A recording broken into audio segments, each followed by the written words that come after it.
Basil Valentinus, a Benedictine monk. Of natural and supernatural things. Also, of the first tincture, root, and spirit of metals and minerals, how the same are conceived, generated, brought forth, changed, and augmented. 1671. Basil Valentinus, of natural and supernatural things. Chapter 1. Because I have at this present undertaken to write of the first tincture, the root of metals and minerals, and to inform you of the spiritual essence. How the metals and minerals are at first spiritually conceived and born corporally. It will be necessary first of all to utter, and to acquaint you by a speech, that all things consist of two parts, that is, natural and supernatural. What is visible, tangible, and hath form or shape, that is natural, but what is intactable, without form, and spiritual, that is supernatural, and must be apprehended and conceived by faith. Such is the creation, and especially the eternity of God without end, immensible and incomprehensible. For nature cannot conceive nor apprehend it by its humane reason. This is supernatural, what reason cannot apprehend, but must be conceived by faith. This is a divine matter, and belongs to theology, which judgeth souls. Moreover, there appertains to supernatural things, the angels of the Lord, having clarified bodies, doing that by the permission of their Creator, which is impossible for any other creature to do.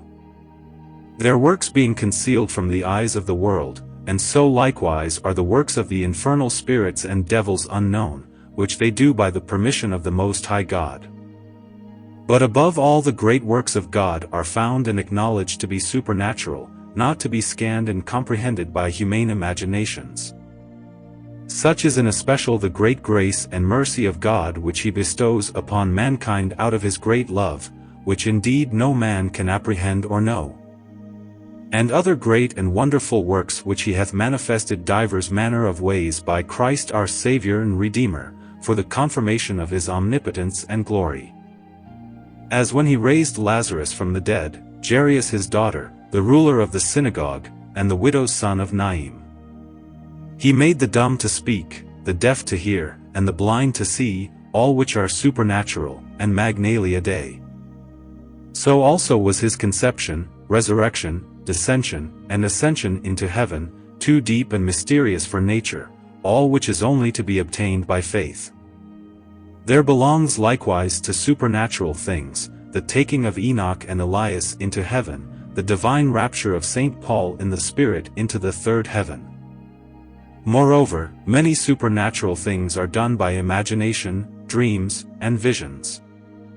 Many wonders are done by the imagination, witness the speckled sheep by the speckled rods laid in their watering places. God warned the wise men of the East by an especial dream not to return again to Herod. Likewise their three persons, their three gifts, presents, or offerings, and the supernatural star, have all their peculiar and mystical meaning. Nor was that dream which happened to Pilates' wife natural, who unjustly adjudged our Lord and Saviour Jesus Christ to death. The vision of the angels which appeared to the shepherds at the birth of Christ, and to the women at His sepulchre, who sought His body where they had laid it, cannot be accounted natural. There are many other supernatural things done at several times by the prophets and saints. So was the voice of the ass speaking to Balaam, contrary to the common course of nature. As also Joseph's interpretation of dreams. And so God by His angels preserves us oftentimes from infinite evils, and delivers us out of manifold dangers, impossible for nature to do. All this and many others belong to theology, and to heaven, whereunto the soul is to have regard. Now follows the supernatural things of the visible works of God, as we see them in the firmament. To wit, the planets, stars, and elements, which are above our reason, only their course and motion is observed by speculation and reckoning, which belongs to astronomy. It is a visible but incomprehensible being, performing its operation in a magnetic way, out of which likewise diverse admirable things are found and observed, which are altogether supernatural. Understand it thus, that the heaven operates in the earth, and the earth affords a correspondence with the heavenly. For the earth hath also its 7 planets, which are operated and bred by the 7 celestial, only by a spiritual impression or infusion, even as the stars operate all minerals. This is done incomprehensibly and spiritually, and therefore it is to be accounted supernatural, even as 2 lovers, their persons are visible, but their love one to the other is invisible.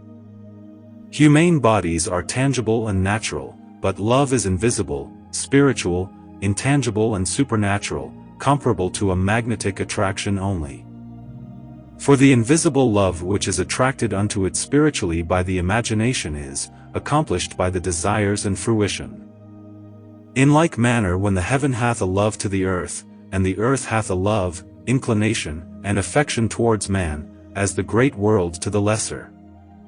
For the lesser world is taken out of the greater, and when the earth by the desires of its invisible imagination doth attract unto itself such a love of the heaven, there is thereby an union of the superior and inferior, as man and wife are accounted one body together, and after this union the earth is impregnated by the infusion of the heaven, and begins to conceive and bring forth a birth suitable to the infusion, and this birth after its conception is digested by the elements, and brought to a perfect ripeness, and this is reckoned among the supernatural things, how the supernatural essence performs its operation in the natural.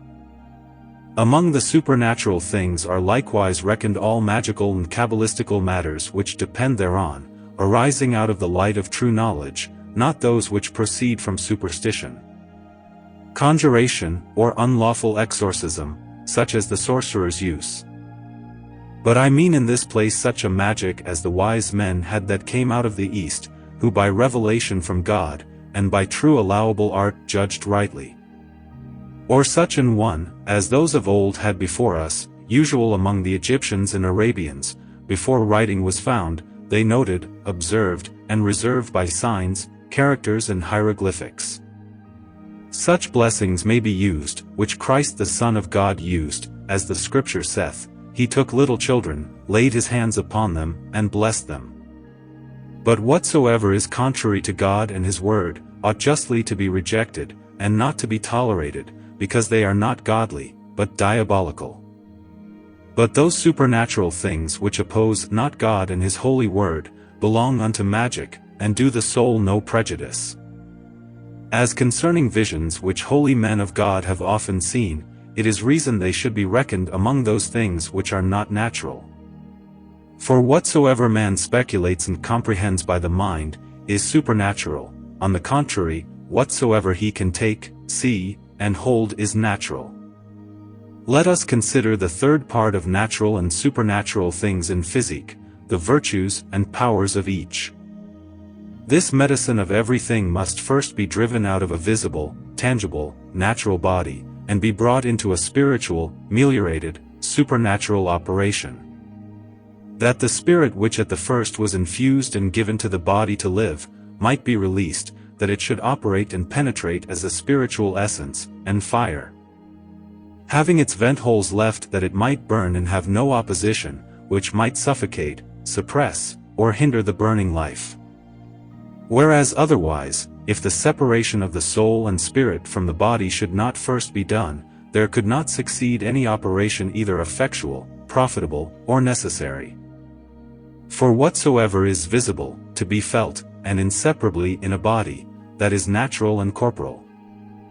But so soon as there is a separation, the living departs from the dead, gaining its perfect operation, and the natural body being separated, the spiritual essence is free to penetrate, becoming a spiritual and supernatural medicine.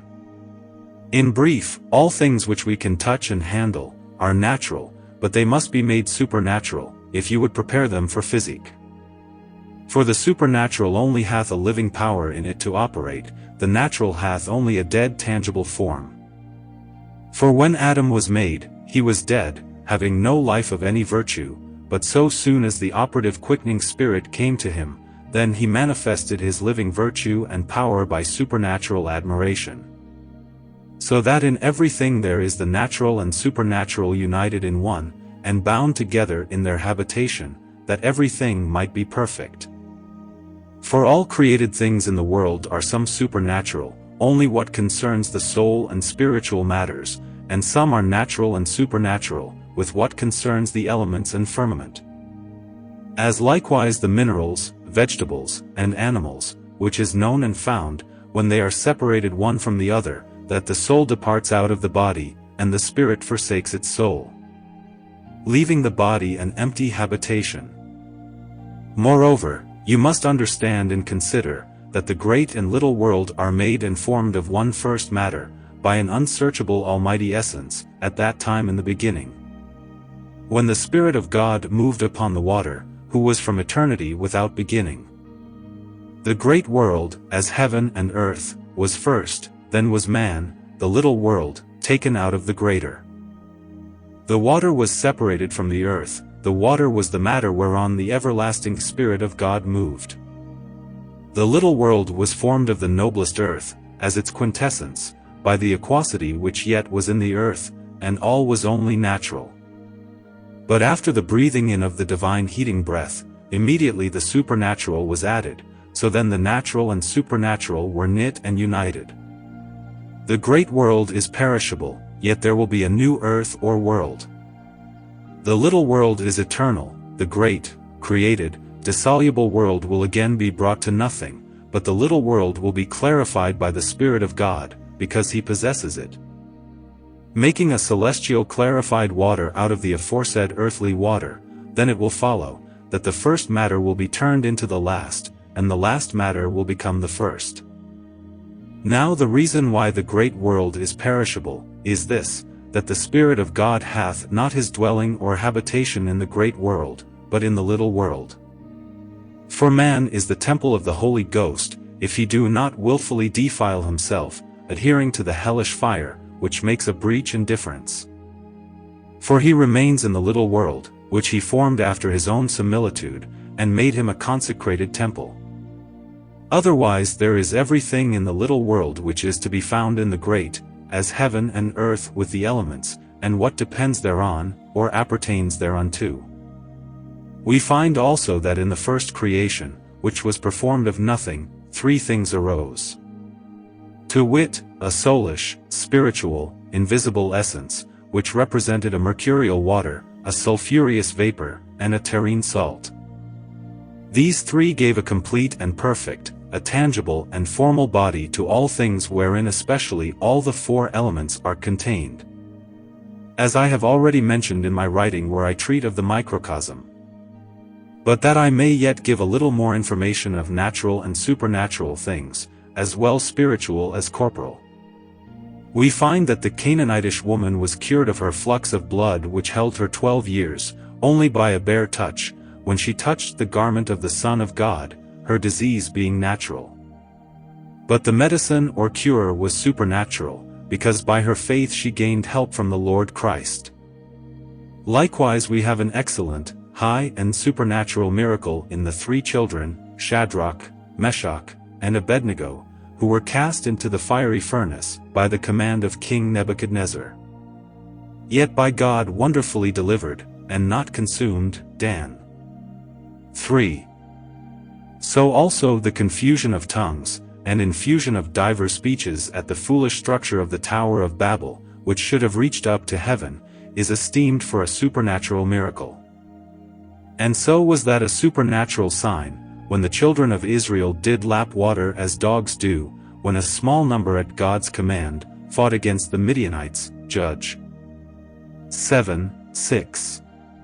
So the sending of the dove by Noah out of the ark, when she brought an olive branch in her bill, a sign of mercy, and a divine supernatural message. When the holy man of God Moses struck the rock with his rod, that the hard rock yielded water, is beyond humane reason, so was the turning of the salt water into sweet and drinkable, supernatural. As also the dry passage of the children of Israel through the Red Sea, and the budding of Aaron's rod, are all supernatural. In brief, the resurrection of Christ the eternal Son of God out of the grave, for all the tombstone, His appearing to the two men going to Emmaus, His revealing Himself to His disciples when the door was locked, are all divine and supernatural. Divers examples more might be recited out of divine writ, which for brevity's sake I omit. Among supernatural things are accounted all mineral signs, as the appearance of spirits, representations, pygmies appearing diversely and numerously, giving notice of good or bad luck, ruin or riches. So also those figures, shapes, or other works found in the ores of metals, as of men, fishes, and other creatures, so formed and represented by the imagination of the three first principles, then ripened and fully digested by the earth, and other elements. Hereunto appertain the monsters of the earth, and such things as are found within the earth at certain times of a wonderful form and shape, but not at all to be found when that time is past, yet appear again and are to be found at some other time. Hereunto also belong all visions and appearances performed by water, glasses, crystal, or other means, as also those done by sigils and characters, which yet are so various, some being only natural, yet affording supernatural appearances or sights. But the others which are performed by conjurations, are neither natural nor supernatural, but diabolical, belonging unto sorcery, and are prohibited all good Christians.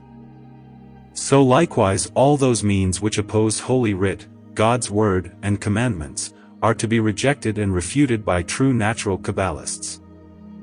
I say this, because a certain distinction and sure order ought to be found of the natural, supernatural, unnatural things. In like manner there appertains unto supernatural things, all the water spirits, as the sirens, succubi, and other water nymphs, with their relations, as likewise the terrestrial spirits, and those which inhabit the air, who sometimes are heard, seen, or perceived, sometimes foretelling death or other disasters. Sometimes they discover by their apparition riches and good fortune in certain places, and the fiery spirits appertain here also, which appear in a fiery shape, or like a burning light. All these are spirits having untangible bodies, yet are they not such spirits as the right hellish spirits, who hunt after men's souls as an eternal jewel, even as the infernal Lucifer, the devil and his dependents do, who were ejected with him. But these are such spirits which are above nature, set before men for admiration, and are only maintained by the elements, whereby they are nourished and fed. But when this earthly world shall cease, they also shall decay and vanish with it, because they have no souls to be saved. I will say no more hereof at present, but refer the opening of such circumstances more at large to another opportunity, where I shall particularly treat of visions and spiritual appearances, which are esteemed unnatural by most part of the world, yet truly are natural, but they are found to be supernatural in their operations and wonderful qualities. That I may further confirm my assertion, I say likewise, that there are many things to be found in physic, which yield and manifest their working supernaturally in a magnetical way, operating only by an attractive spiritual power which is attracted to it by the air. For the air is the medium between the physic and the hurt or distemper, even as the magnet ever doth direct and turn itself towards its pole star. Though the star be many thousand miles distant from it, yet the spiritual operation and sympathy between them is so prevalent, that it is attracted together at so vast a distance by the medium or middle band of the air.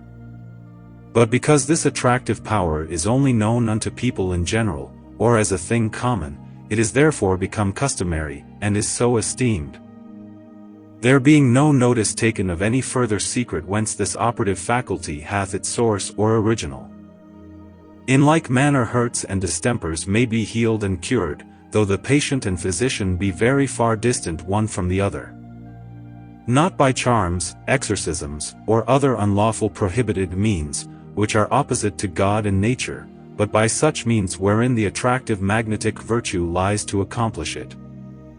As when a wounded person goes a journey, leaving the weapon wherewith he was wounded, or else of his blood which issued out of the wound with his physician, wherewith he proceeds rightly and by orderly means, as is usual in dressing a wound, without all doubt he shall be absolutely cured. This is no witchcraft, But the cure is performed only by the attractive power of the medicine, which is carried to the sore by the means of the air, wherewith it is mundified, that it may perform the spiritual operation. Some will think these hard sayings, and impossible in nature, and many will say it is contrary to nature, whereby many will be excited to dispute it, and raise arguments one opposite to the other. Whether it be natural or no, whether it be possible or no, or whether it be sorcery.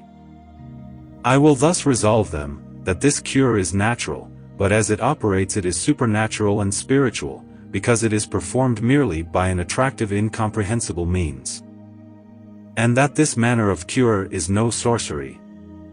I affirm it hereby, that it is not mixed or accompanied with any sorcery, nor with any other unnatural means, contrary to God the Creator, or His holy and saving word.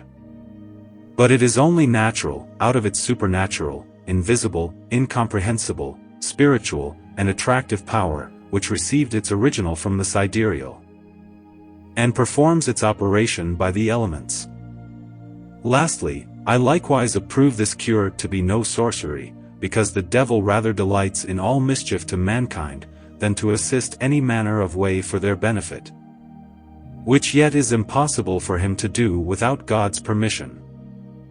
Much more might be written of this magnetic form, but I choose rather to be silent, referring it till I come to treat of the natural miracles of the world. The grosser sort of foolish wits, who imagine themselves to be wise philosophers, and all others who are not in their perfect senses, know no difference in this case. But the wise and truly discreet well know how to distinguish betwixt that which is natural and that which is supernatural. For do but observe this comparison, to be proved by a gross example, how many creatures are there which die absolutely in the water, so that no life is left therein. But so soon as the pleasant summer appears, the natural heat gives a new life, and the body quite restored in the same substance as it was before in its living motion. Even as an herb which dies in the winter, but in the spring it manifests itself anew. The death of these things is to be esteemed natural, but the return of a new life in its knowledge is supernatural. But because we are accustomed to all these things, the least part of us consider what is worthy of further meditation in this case, letting both natural and supernatural go away together. Most people overpass that natural custom which yet is supernatural, as also monstrous births, and those that bring signs and marks with them into the world, which may all be natural, but manifest themselves supernaturally, by the imagination which caused them. These supernatural forms and customs, the mother of the child caused by intervening thoughts, which unexpectedly happened to her, as it were by accident. Even as we often see and find, that many men naturally are born with some gestures, which he can never leave, though he endeavour with all his might to do it. The natural gestures of these men are natural, but the conception in the womb which caused the imagination of these things is supernatural, and subject to what the heaven imprints. To conclude, I say, that none can defend the supernatural not to be true by good grounds and reasons, except he have learned to know the natural, which hath its original, and gained its shape from the supernatural. After he hath learned this, he may evidence it by sure proofs, that he will be conqueror over those, who will not believe what is supernatural. And he will convince the opinions of those who dispute of natural things, and yet know not the grounds, saving only a bare pretense, much talk, tedious and unprofitable debates. Chapter 2. Of the first tincture and roots of metals. But now to come to my intent, and by God's permission to accomplish the same. I undertake to certify of the first tincture, root, and generation of metals and minerals. Know that the first tincture and root of all metals, is likewise a supernatural, flying, fiery spirit, which preserves itself in the air, seeking its habitation naturally in the earth and water, wherein it can rest and operate. This spirit is found in all metals, more abundant in other metals than in gold, because gold, by reason of its well-digested, ripened, and fixed body, is tight, close, and compact, and therefore no more can enter into its body than is just requisite. But the other metals have not such fixed bodies, for their pores are open, and far extenuated, therefore the tincture spirit can the more abundantly pass through and possess them. But because the bodies of the other metals are inconstant, the tincture cannot remain with those inconstant bodies, but must depart. And whereas the tincture of gold is found in none more plentiful than in Mars and Venus, as man and wife, their bodies therefore are destroyed, and the tinging spirit taken out of them. Which makes gold sanguine, being first opened and prepared, and by their food and drink it becomes volatile, wherefore this volatile gold being satisfied with its food and drink, assumes its own blood to itself, dries it up by its own internal heat, by the help and assistance of the vaporous fire, and there is a conquest again, which is quite fixed. Makes the highest constancy, that the gold becomes an overfixed medicine, by reason of abundance of blood it yields no body, except another superfluous body be again put to it. Wherein the abounding fixed blood may disperse itself, this additional metallic body, by reason of the great heat of the fixed lion's blood, is penetrated as by fire, and purged from all impurity, and forthwith thoroughly digested to a perfect ripeness and fixedness. That first of all the servant brings the matter unto riches, because the master before could not spare any of his clothes to give away, seeing that nature had lent and endowed him with one noble suit only. On the other side, the king, when he hath received his aids and contributions from his subjects, can then distribute possessions, and permanent liveries, that the lord and servant may remain both together. And do not think it strange, that the king needs to borrow of his subjects, because their bodies are unfixed and inconstant, for they receive much, and yet can keep but little credit. But if the king can participate thereof, he will the better overcome heat and frost, than the leprous metals can. And henceforth by this receipt he becomes particularly a dominator and conqueror of all other, with a great victory and triumph of riches and of health to long life. I hope you have from the beginning sufficiently understood concerning this natural and supernatural advice, and the first tinging root of metals and minerals, whereon the cornerstone is placed, and where the true rock is grounded in its kind, wherein nature hath placed and buried her secret and deeply concealed gifts, to wit, in the fiery tinged spirits, which colors they gained out of the starry heaven by the operation of the elements. And they can moreover tinge and fix that which before was not tinged and unfixed, seeing that Luna wants the robe of the golden crown, together with the fixedness, as likewise Saturn, Jupiter, and Mercury do, and although Mars and Venus need not this raiment, but can communicate it to the other five, yet I say, that they can perform nothing to attain anything with wealth without the lion, because they are not sufficiently accommodated with a fixedness of their mercury, and a gentleness of their salt, except it be that the lion overcome them, that they have triumphed on both parts, and gained a remarkable melioration altogether. This melioration lies concealed in their signate star, or magnet, out of which all metals have themselves received their gifts. Now I will proceed, and particularly step to the birth and generation, how the ore Archeus manifests its power, pouring it forth, and daily reveals it, whereby all metallic and mineral forms are visibly proposed, and made formal, tangible, and corporal by the mineral, intangible, flying, fiery spirits. Understand therefore further, and observe with diligence and care, that by forgetfulness you let not that which is weighty pass away, nor yet neglect or overlook that which is most profitable. And on the contrary observe the bare words at length, passing over the truth.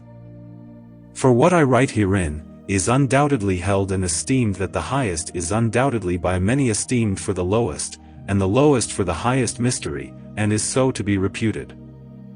Now you must first know, that all metals and minerals of the earth have one only matter and mother, whereby in general they all received conception, gaining a complete and corporal birth. This matter which comes out of the center, first of all divides itself into three parts, to procure one corporal or certain form of each metal. These three parts are only fed in the earth by the elements, out of their bodies, and nourished till they be perfect. But the matter which comes out of the center is imagined by the stars, operated by the elements, and formed by the earth. It is a matter to be known, and the true mother of metals and minerals. It is such a matter and mother, whereof man himself is conceived, born, nourished, and made corporal. It may be compared to the middle world, for what is in the great world is in the little world, and what is in the little world is also in the greater. And what is jointly in the great and little world is likewise found in the middle world, which unites and conjoins the great and little world. It is a soul which unites and copulates the spirit with the body. This soul is compared unto water, and it is a right true water, but not so that it wets as other water doth, but it is a celestial water, dry, found in a metallic liquorish substance. It is a soulish water, which loves all spirits, and unites them with their bodies, conducting them to a complete life. Therefore it is reasonably found out, and evidently proved, that water is the mocker of all metals, which are heated by the warm aerial fire, or spirit of sulfur, which by its digestion makes the earthly body lively, wherein the salt is evidently found, which preserves from putrefaction so that nothing might be consumed by corruption. At the beginning and birth quicksilver is first operated, which stands yet open with a subtle coagulation, because little salt is imparted to it, whereby he manifests a more spiritual than corporal body, but all the other metals which follow out of its essence, and have more salt, whereby they become corporal, do all follow this. So that I now begin first with the spirit of Mercury. Chapter 3. Of the spirit of Mercury. Though I have a peculiar style in writing, which will seem strange unto many, causing strange thoughts and fancies in their brains, yet there is reason enough for my so doing. I say enough, that I may remain by my own experience, not esteeming much of others' prating, because it is concealed in my knowledge, seeing having always the preeminence before hearing. And reason hath the praise before folly. Wherefore I now say, that all visible, tangible things are made of the spirit of Mercury, which excels all earthly things of the whole world, all things being made out of it, having their offspring only from it, for all is found therein which can perform all whatsoever the artist desires to find. It is the beginning to operate metals, when it is become a spiritual essence, which is mere air flying to and fro without wings. It is a moving wind, which after it is expelled its dwelling by Vulcan, it is driven into its chaos, where it again enters, and resolves itself into the elements, where it is elevated and attracted by the sidereal stars after a magnetical manner unto themselves, out of love, whence he proceeded before, and was operated, because it affects its like again, and attracts it to it. But if this spirit of Mercury can be caught, and made corporal, it resolves into a body, and becomes a pure, clear, transparent water, which is the true spiritual water, and the first mercurial root of the minerals and metals, spiritual, intangible, incombustible, without any mixture of earthly aquosity. It is that celestial water, whereof very much hath been written. For by this spirit of Mercury all metals, may if need require, be broken, opened, and resolved into their first matter, without corrosive. It renews the age of man or beast, even as the eagles. It consumes all evil, and conducts a long age to long life. This spirit of Mercury is the master key of my second key, whereof I wrote in the beginning, wherefore I will call. Come ye blessed of the Lord, be anointed, and refreshed with water, and embalm your bodies, that they may not putrefy or stink. For this celestial water is the beginning, the oil, and the means, seeing it burns not, because it is made of a spiritual sulfur. The salt balsam is corporal, which is united with the water by the oil, whereof I will afterwards treat more at large, when I shall write of them, and mention them. And that I may further declare what is the essence, matter, and form of the spirit of Mercury, I say, that its essence is blessed, its matter spiritual, and its form earthly, which yet must be understood by an incomprehensible way. These are indeed harsh expressions. Many will think, thy proposals are all vain, strange effusions, raising wonderful imaginations, and true it is that they are strange, and require strange people to understand these sayings. It is not written for peasants, how they should grease cartwheels, nor is it written unto those who have no knowledge of the art, though they be never so learned, or think themselves so. For I only account them learned, who next unto God's word, learn to know earthly things, which must be pondered and judged by the understanding, founded upon a true knowledge. To distinguish light from darkness, who choose that which is good, and reject the evil. It is needless for you to know what the beginning of this spirit of Mercury requires, because it can in no wise help nor advantage you, only take notice of this, that its beginning is supernatural. Out of the celestial, sidereal and elementary, bestowed on it from the beginning of the first creation, that it may enter further into an earthly substance. But because this is necessary which hath been declared to you, leave the celestial to the soul, apprehend it by faith, and let the sidereal likewise alone. Because these sidereal impressions are invisible and intangible, the elements have already brought forth the spirit perfect into the world by the nutriment, therefore let that alone likewise. For man cannot make the elements, but only the Creator, and remain by thy made spirit which is already formal and unformal, tangible and intangible, and yet is presented visibly. So have you enough of the first matter, out of which all metals and minerals grow, and is one only thing, and such a matter which unites itself with the sulfur in the following chapter, and enters into a coagulation with the salt of the 5th chapter, that it may be one body, and a perfect medicine of all metals, not only to bring forth in the earth at the beginning, as in the great world, but also by help of the vaporous body to transmute and change, together with the augmentation in the lesser world. Let not this seem strange to you, seeing the Most High hath permitted, and nature undertaken it. Many will not believe this, esteeming it impossible, despise and vilify these mysteries, which they understand not in the least. They may remain fools and idiots till an illumination follows, which cannot be without God's will, but remains till the time predestinate. But wise and discreet, men who have truly shed the sweat of their brows, will be my sufficient witnesses, and confirm the truth. And indeed believe and hold for a truth all that which I write in this case, as true as heaven and hell are preordained, and proposed as rewards of good and evil to the elect and reprobate. Now I write not only with my hands, but my mind, will and heart constrain me to it. Those who are highly conceited, illuminated, and world-wise, hate, envy, scandalize, defame and persecute this mystery to the utmost rind, or innermost kernel, which hath its beginning out of the center, but I know assuredly, there will come a time, when my marrow is wasted, and my bones dried up, that some will take my part heartily, after I am in the pit. And if God would permit it, they would willingly raise me from the dead, but that cannot be.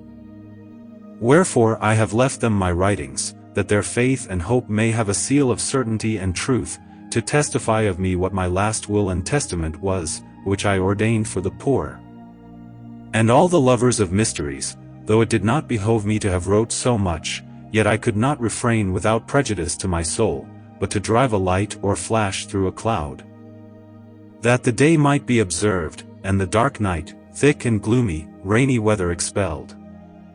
Now how the archeus operates further by the spirit of Mercury in the earth, or veins of the earth, take this advice, that after the spiritual seed is formed by the impression of the stars from above, and fed by the elements, it is a seed, and turns itself into a mercurial water, as first of all the great world was made of nothing, for when the spirit moved upon the water, the celestial heat must needs raise a life in the cold waterish and earthly creatures. In the great world it was God's power, and the operation of the celestial lights. In the little world it is likewise God's power, and the operation to work into the earth by his divine and holy breath. Moreover the Almighty gave and ordained means to accomplish it, that one creature had obtained power to operate in the other, and the one to help and assist the other, to perform and fulfill all the works of the Lord. And so an influence was permitted the earth to bring forth by the lights of heaven, as also an internal heat, to warm and digest that which was too cold for the earth, by reason of its humidity. As unto every creature a peculiar fashion according to its kind. So that a subtle sulphureous vapor is stirred up by the starry heaven, not the common, but another more clarified and pure vapor, distinct from others, which unites itself with the mercurial substance, by whose warm property, in process of time, the superfluous moisture is dried up, and then when the foolish property comes to it, which gives a preservation to the body and balsam, operating first into the earth by a spiritual and sidereal influence, then are metals generated of it, as it pleaseth the mixture of the three principles. The body being formed according as it assumes unto it the greatest part of those three. But if the spirit of mercury be intended and qualified from above upon animals, it becomes an animal substance. If it goes upon vegetables by order, it becomes a vegetable work. But if, by reason of its infused nature, it fall on minerals, it becomes minerals and metals, yet each one hath its distinction as they are wrought, the animals for themselves, the vegetables on another manner and form by themselves, and so likewise the minerals, each one a several way, whereof to write particularly would be too tedious, and yield large and various narrations. Many one may here demand, and not without cause, how such a spirit of mercury may be procured, how to be made, and after what manner it is to be prepared to expel diseases, and change all the kinds of the meaner and baser metals, as if they were born in a little world, by transmutation and augmentation of their seed. Many expect this with impatience. I answer without concealing anything, but will truly discover as much as is permitted me by God's command, in manner and form following. In the name of the Lord, take a red quicksilver or which is like unto sinapple and the best gold or you can get. Grind of each a like quantity both together, before they partake of any fire, pour an oil of mercury, upon it made per se, of common, purified and sublimed quicksilver, set it a month to digest. You have an extract rather celestial than terrestrial. Distill this extract gently, as in balneum mariae, the phlegmy ascends over, the oil remaining at bottom, being heavy, which in a moment receives all metals into it. Pour thrice as much spirit of wine to it, circulated in a pelican, till it be as red as blood, and become so sweet that nothing may compare with it. Decant the spirit of wine to a liquidness, pour fresh spirit of wine upon it, this reiterate so often, till the matter be exceeding sweet, and transparent red as a ruby, then put all together. Pour that which ascended over upon white calcine tartar, and distill it strongly in ashes. The spirit of wine remains behind with the tartar, but the spirit of mercury ascends over. If this spirit of mercury be mixed with the spirit of sulfur, together with its salt, and so brought over jointly together, that they can never be separated, you have such a work which if it come over, and it get its ferment with gold by solution according to a just measure and time appointed, and be brought to a perfect ripeness, unto the plusquam perfection, nothing may compare therewith, for prevention of diseases, and poverty, and to a rich excessive recreation of the body in goods. This is the way to obtain the spirit of mercury, which I have revealed as far as it is permitted me to do, by the Supremest Emperor. The manual operations are found in the work which I have revealed. You must wisely observe, that you may not endure a bath in hell for me, by my true admonition to thee, forasmuch as a true opening of the door which leads to the royal palace is performed but with one key, which cures all diseases, be it dropsy, consumption, gout, stone, falling sickness, apoplexy, leprosy, or howsoever called in general. This medicine likewise cures all kinds of the French pox, and all old sores of long standing, be it wolf, nolly me tanhair, tetter, ringworm, cancer, fistula, and corroding hollow sores. All which I have declared, and concealed nothing. Last of all, observe, that you do not discover too much, or no more, because all art hath its original or source out of the spirit of mercury, which is refreshed and raised to life by the spiritual sulfur, that it becomes celestial, and with and by the salt they are made corporal and formal.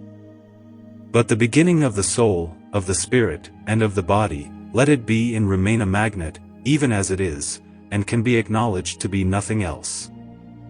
This is the summary in brief, that without the spirit of mercury, which is the only true key, you can never make corporal gold potable, nor the philosopher's stone.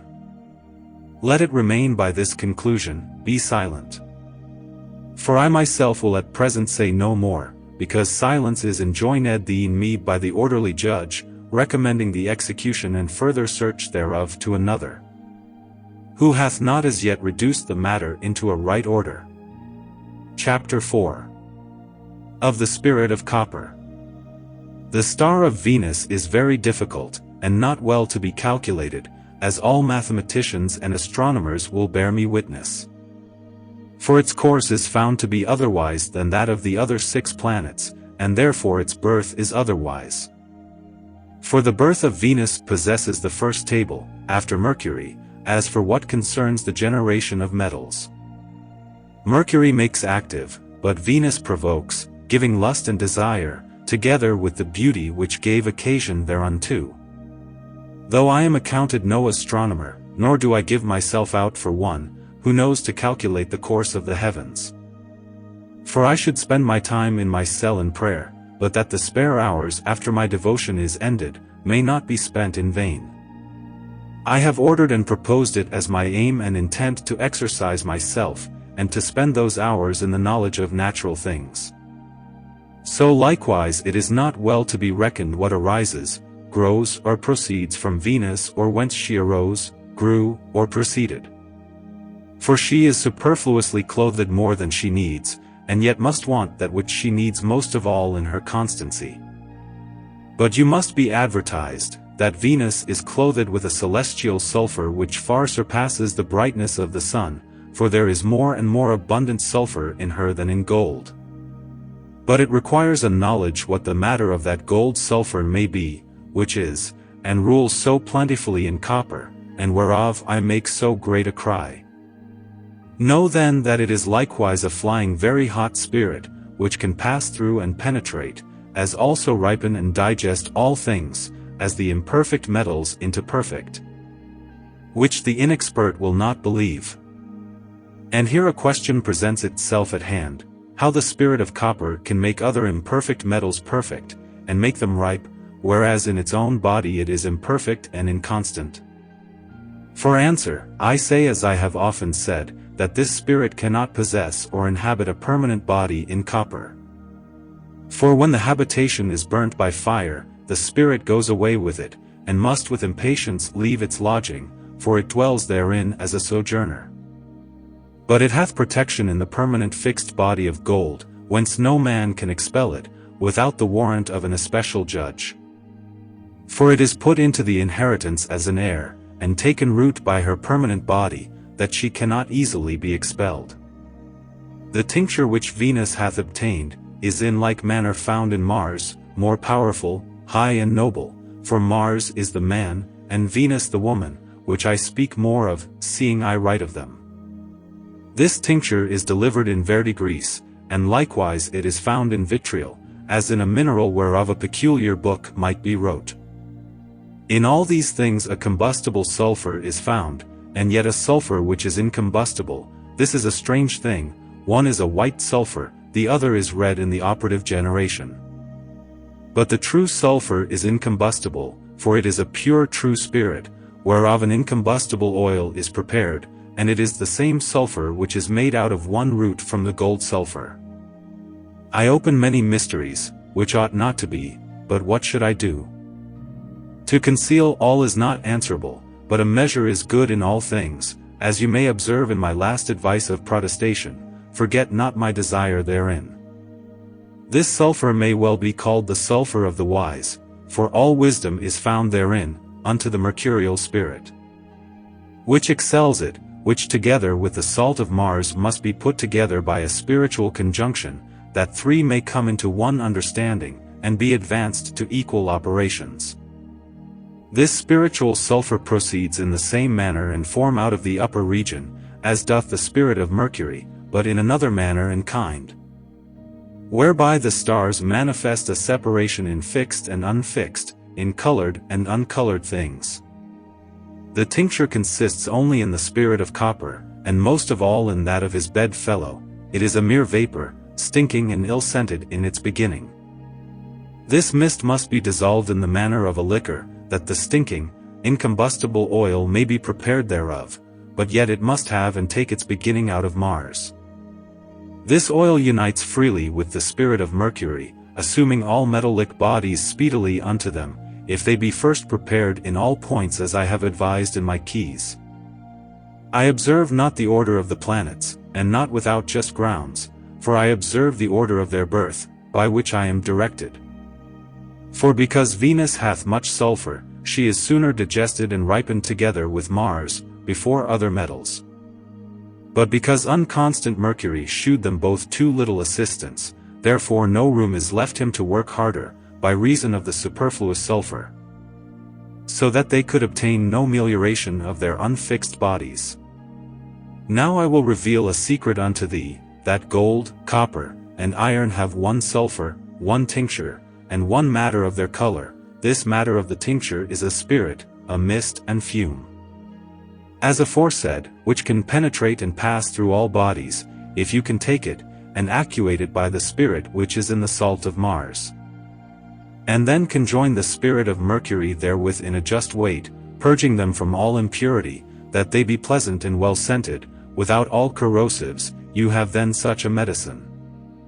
Whereunto none in the world may compare, being fermented with the bright shining sun, you have made an entrance penetrating to work, and to transmute all metals. O eternal wisdom from the beginning!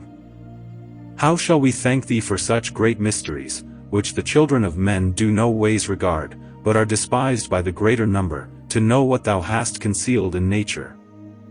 Which they see before their eyes, and know it not, they have it in their hands, and comprehend it not. They deal with it, and know not what they have, nor what they do, because the internal is concealed. I will yet reveal this unto thee in truth, and by the love of God, that the root of the philosophical sulfur, which is a celestial spirit, is found with the root of the spiritual supernatural Mercury, as also the beginning of the spiritual salt, are in one, and found in one matter, out of which the stone is made, which was before me. And not in many things, though all philosophers speak as if the mercury, sulfur, and salt were each one apart by themselves and distinct, that the mercury is found in one, the sulfur in another, and the salt in a third.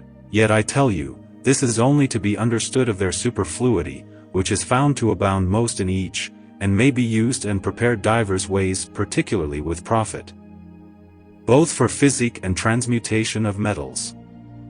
But the universal, which is the supremest treasure of earthly wisdom, and of all the three principles, is one only thing, and is founded and extracted out of one only thing, which can make all metals into one. It is the true spirit of mercury, and soul of sulfur, together with the spiritual salt, united together, enclosed under one heaven, and dwelling in one body.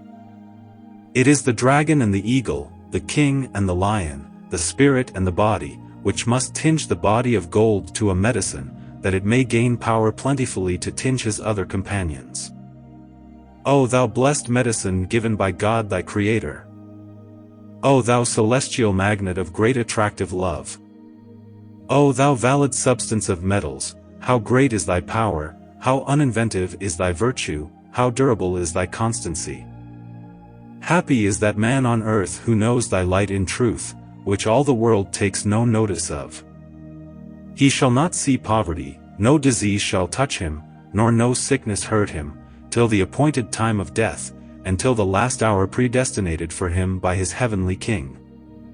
It is impossible for all the tongues of men to utter the wisdom which is laid in this treasure of the fountain. All orators must be silent and ashamed at it, yet terrified and not able to speak a word, when they shall behold and discern this supernatural glory, and I myself am afraid when I consider that I have discovered too much. But I hope to prevail with God by prayer, that he will not charge it on me as a deadly sin, because I began the work in his fear, obtained it by his grace, and revealed it for his glory. O thou holy everlasting Trinity! I praise, honor, and magnify thee with heart and mouth, that thou hast revealed unto me the great wisdom of this earthly world, next unto thy divine word, whereby I have known thy almighty power and supernatural wonders, which man will not discern. I heartily beseech thee to give me more understanding and wisdom, that I may bestow the use and profit thereof with a continual sacrifice of praise before thee, unto the Christian-like love of my neighbor, and to my own welfare both spiritual and corporal, in power and virtue, that thy name may be made glorious, honored, and praised for all thy works in heaven and earth. And that my enemies may know, that thou art the Lord full of eternal wonders, that they may repent and be converted, and not be drowned in the falsehood of darkness.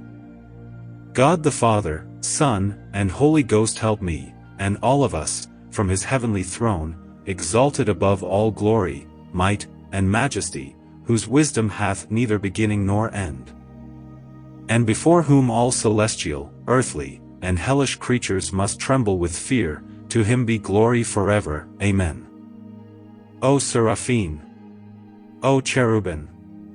How great are thy wonders and actions, look graciously upon thy servant, and be entreated to be pacified that he hath manifested this.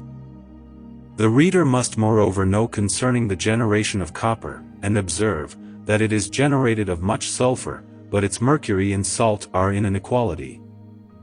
For there is found to be no more or less of the one than of the other, seeing then that the sulfur in quantity excels the mercury and the salt, thence arises a great colored redness, which possesses the metal, that the mercury cannot perform its fixation, that a fixed body should be generated thereof. Observe and understand it so of copper, that the form of Venus' body is so stated as that of a tree, which abounds in rosin, as the larch tree, the fir, the pine, deal tree, and other sorts of trees more. The rosin of the tree is its sulfur, which it evacuates at sometimes by reason of its superfluity, for it cannot bear it all. Such a tree which is tinged with abundance of fatness, by the digestion of nature and the elements, burns quickly and freely, and is not ponderous, nor so durable as is the oak, or other hard wood which is close and compact, whose pores are not so open, as those sorts of light wood, and wherein the sulfur doth not so predominate, but the oak hath therefore the more mercury, and a better salt than the pine, fir, and deal trees have, and such wood doth not float so well above the water, as the deal, being bound and closed up compactly, so that the air is easily prevented in bearing it up. So is it to be observed of metals, and especially of gold, which by reason of its abundant, fixed, digested and ripe mercury, hath a very close, fast and compact, fixed and invincible body, which neither fire nor water, air, nor any corruption of the earth can prejudice, that the consuming power of the elements can do them no harm. This fixedness and close compacted conjunction gives evidence of its natural ponderosity, which cannot be evidenced in other metals, which is to be observed, not only by weighing it in the scales, but likewise you will find it thus. If you lay but a scruple of pure gold upon 100 weight of quicksilver, it immediately sinks to the bottom, whereas all other metals being laid upon quicksilver in like manner, float on the top of it, and sink not to the bottom, because they are more open, that the air or wind can penetrate them and bear them up. Now what further concerns the spirit of Venus or copper in physic, you must last of all take notice and observe, that it is throughout in its virtue and power discerned to be very wholesome and beneficial, not only that spirit which lies in the first ends, but also that very spirit which is found in the last matter. Its virtue, power and operation is, that it is preferred before all other medicines in the rising of the matrix. Its like is not yet found particularly against the falling sickness. This spirit hath also received an especial gift to dry the dropsy up. It preserves the blood from putrefaction, digests all which is adverse to the stomach, breaks the stone, of what kind soever it be. Externally in wounds, this spirit lays a ground to heal.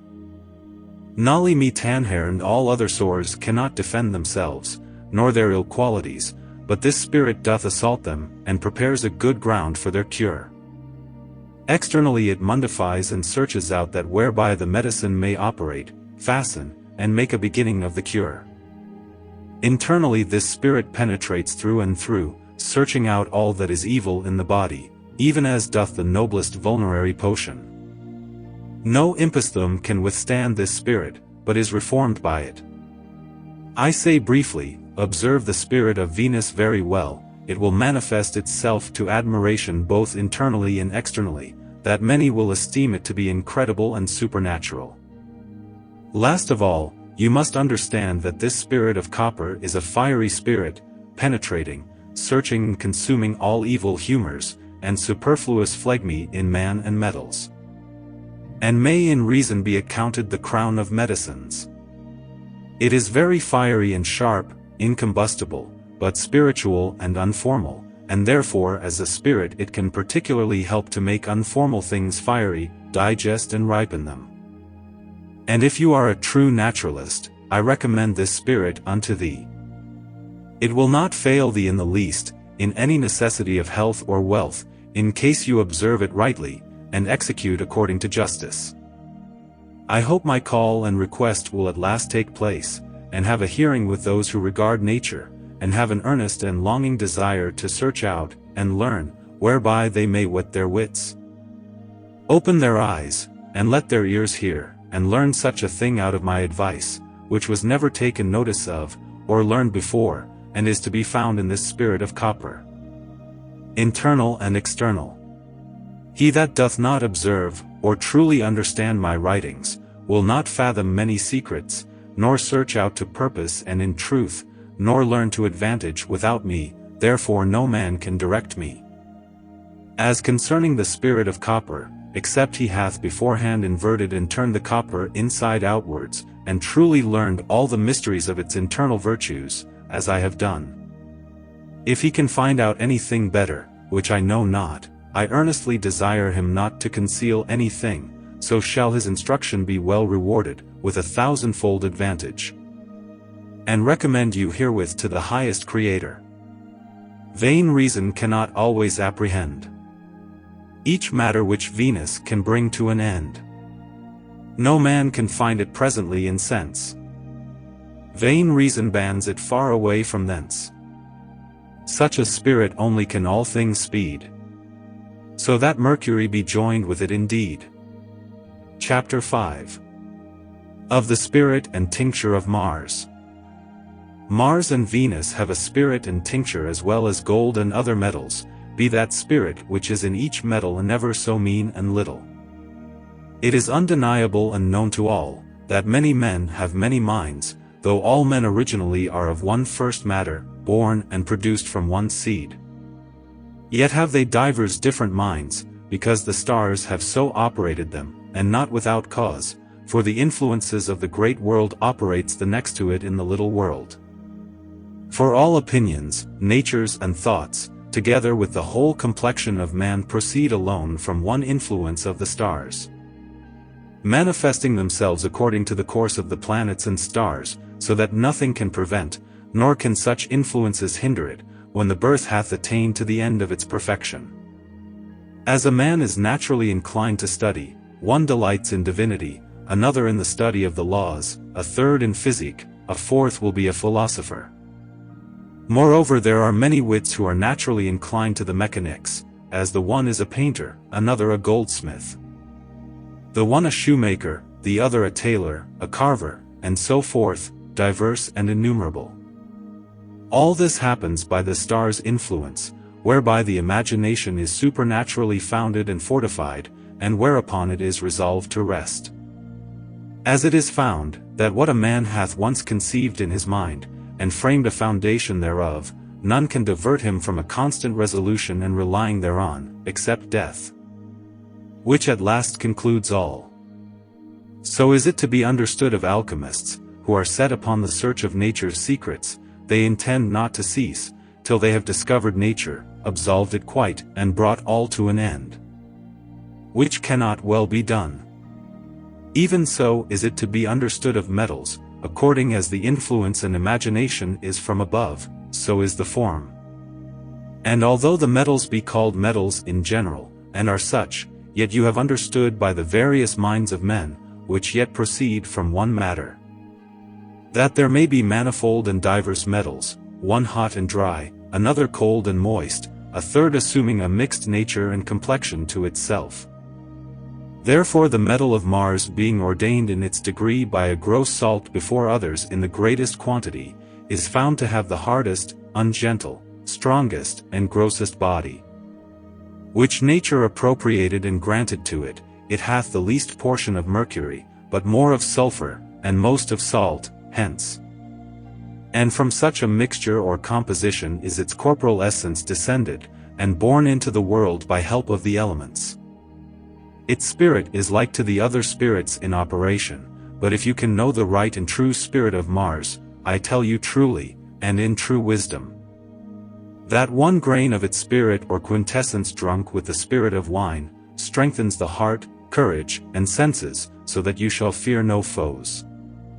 It raises up in him the courage of a lion, and provokes a desire to hunt and fight at Venus sports. When the conjunction of Mars and Venus are rightly placed in a certain constellation, they bring fortune and victory in love and affection, in battle and joy, remaining in unity though the whole world should be against them. But because I am an ecclesiastic under church government, and dedicated my soul to God, without provocation of humane desires, and lusts of the flesh, for they lead a direct way to hell without leave. But God's commands, fear, and a rejection of man's will, which are tolerated by his commands, prepare a way to heaven, if they continue in the true calling upon, and in the true and right faith of the only throne of grace, mediator and patron Jesus Christ our Savior. All martial diseases are expelled, cured, and healed in an admirable manner by this Spirit. Such as are the bloody flux, the disease or menstruous fluxes of women, both white and red, and all other fluxes of the belly, and open sores in the legs, or any part of the body. Together with all those diseases, both internal and external, howsoever they are called, which bloody Mars hath caused, which I omit to nominate particularly, being well known unto the discreet physician what diseases are subject to the jurisdiction of Mars. If the spirit of iron be truly known, it hath a secret affinity with the spirit of Venus, so that both may be conjoined in one, both becoming one only matter, of a like operation, form, substance and being, healing and expelling the self-same diseases, as also to bring the particulars of the metals into a change with profit, praise, and excess. But properly Mars must be observed thus with its virtues, that in his corporal form he only hath an earthly body, which may be used in many things, for to stanch blood, externally in wounds, to graduate Luna, internally to stop or bind the body, which yet is not good at all times, and may be used both internally and externally in man's body, as likewise in metallic affairs. Because without the true known means, which nature hath in her secret closet, much profit cannot be gotten per se. One thing more I must at present propose, that the magnet and true iron perform almost a like benefit in corporal distempers, having almost one kind of nature in and with them, as it is with it in the celestial, spiritual, and elementary intellect, between the body, soul, and the chaos, out of which the soul and spirit went. The body at last was found out of the composition. How shall we now do? The gross dull-witted lads will not apprehend it, the middle sort of wits will take no notice of what I write, and the supernatural wits will descant too much upon it. I must find out a remedy, and would willingly preserve all these overwise people to be my friends still. I will now teach, instruct, and presently inform you, seeing that the argument itself declares and pronounces its definitive sentence, therefore the resolution lies open, and can be declared and resolved, reserved nor directed to any other sentence of the understanding, further than for itself. Last of all, reserve this hereupon in this chapter, that there can be no house kept to stand in unity between the married couple, if the one of them turn his coach and drive to the east, and the other towards the west, for they are not equal, so that they cannot draw the coach together in an equal weight, whereby there arises a great dissension and hindrance in obtaining that which was intended. But if true married people will carry on their housekeeping with a right subsistence, they must be of one spirit, mind, judgment and virtue, to accomplish all whatsoever is in their heart and mind. And that the one operate into the other, if their love and truth shall be permanent, for want of one of these things, the three principles cannot be truly together. For the mercury is banished, and too little by reason of the firmness and constancy, the sulfur is too little, it cannot warm the body of love, because it is very much extinct. The salt likewise hath not its right, convenient, natural kind, but is too hard and too much, seeing it makes a hard coagulation, is sharp and biting, because it doth not manifest itself in truth and constancy. Even so it goes now in the world, which goes astray, and is pregnant with such vices, for the constancy is but small, the love little, and truth as little. I hope you will take this philosophical example in good part, because Sirach doth both praise and dispraise the goodness, truth, and wickedness of a false woman, and both after a different manner.